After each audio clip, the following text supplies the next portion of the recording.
gathering the information needed to arrive at a workable solution. So why do you need appropriate techniques? So before starting to create a new system, you need to know what you're dealing with and what information you may need to help you with your creation of the system. There are four main techniques which are typically used to appropriately obtain adequate information. Examining your current system, taking examples and ideas from your competitors, organizational capabilities, and literature search.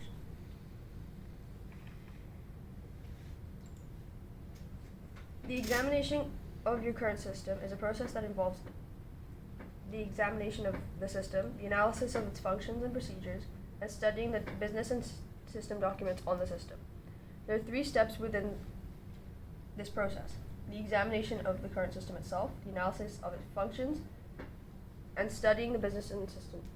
I've said this. Okay.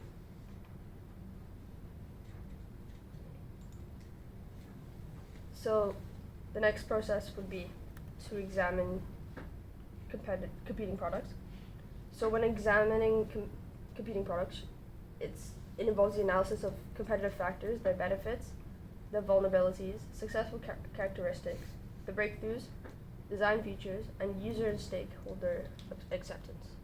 So what they usually entail is kind of just looking at the benefits of the product, the negatives of the product, and how it affects the user and the stakeholder. Should be a click, yeah. And then, so the next step would be organizational capabilities.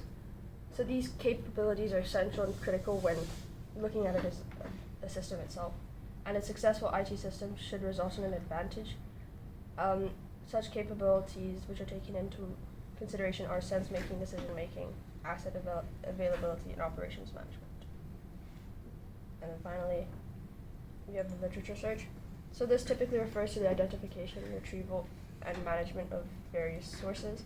This is done in order to find a topic, information on a topic, but nowadays this is done by specifically searching information.